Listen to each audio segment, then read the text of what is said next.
My name is Brian Gehrig, and the goal of today's presentation to you is just to share a little bit about what's going on here in Fort Wayne area in regards to youth ministry, some breakthrough that we've seen over the last several years, and give you just a glimpse into our world and as it relates to Rebuild North America. Here are some stories that I'd like to share with you just from the kids and some of the adult leaders about what's been happening. Hi, my name is Cooper. I got involved in Driven about a year ago when I went to Haiti, and one of my friends had this idea of starting a missional community where the mission was mainly in our school. And so we just kind of talked through what it would look like if we actually took the mission trip mindset back into our school and not just across borders. And so when we came back, we actually put it into practice, and we started searching for people of peace throughout our school. So my name's Colin Jester, and I lead the Target Driven. It took a while until we went on this mission trip to Haiti with them, and that's when it really clicked for them to understand that the mission is beyond just a mission trip. What I've kind of realized through this journey is that starting a Target in a missional community, it's simple. It's very simple. So instead of relying on yourselves to make sure the night's really well, just make it simple. Pursue the Lord in such a way where the Lord just completely overflows, and you just look to Him instead of looking for what we need to say to convince these people to the Lord. So. Hi, my name is Kirsten Braun, and I am a junior at New Haven High School. And I am in the New Haven Target group that is led by Brian Gehrig and Erin. So I started off my freshman year coming into Momentum as an extreme introvert, and then throughout my years of Momentum and just going through a bunch of trainings and just being discipled by many mentors, I become an extrovert, and I think that has helped me a lot by discipling other people and really looking for people of peace within my school, my youth group, church, anywhere, even my family. Now that God has shown me that there are the last, the least, and the lost in the world, that is our calling, to go and seek those people, and that is where my heart is right now, within my high school especially, because New Haven is just a big battlefield, and there's us as soldiers going in every day, seeking out the last, the least, and the lost, just pursuing them constantly within our schools and trying to bring them into something such as our target groups or even Momentum or church, whatever we feel would be good for them.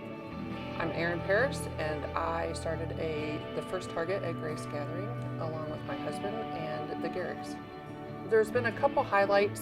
One of them would be one of the initial boys that we had come to the group. It was two brothers who just come from a really rough home life, and the one excelled very quickly in the group, while his younger brother kind of was just there to tag along.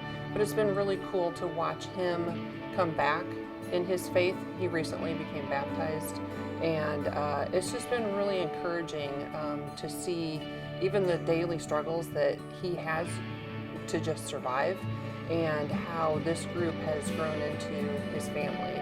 I'm Levi Francois. I'm Allison Francois. And we lead the middle school ministry Shift. Yeah, so when we first started, that was kind of, I think the structure was just for us to plan and teach every single week, and that just isn't the way kind of that we wanted to run things, or that we felt like God was the direction God was calling us to. So when we started, we really were intentional with the kids and intentional in building personal relationships with them and kind of raising them and leading them as leaders. We have, I think, 3 or 4 leaders that were in that position. And so, that's been really cool to see, just them coming back and serving. And they shoulder a huge responsibility. We have Aubrey, which I think she's speaking today, but Aubrey, she is essentially in charge of that entire group of 7th grade girls, if I'm not mistaken. So that's been pretty cool to see, because she was one of Allison's kind of mentees in a sense. And she's just grown so much, and her heart is just solely on missional.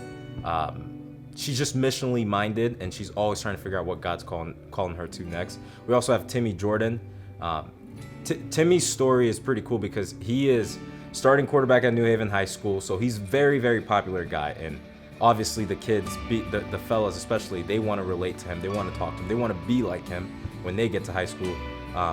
But one of the cool things about Timmy is even though he holds such a high status at New Haven, he's still coming back here and still having God being first in his relationship, and definitely wanting to do the things that Christ has called him to, which is serve these kids, hang out with these kids, disciple these kids.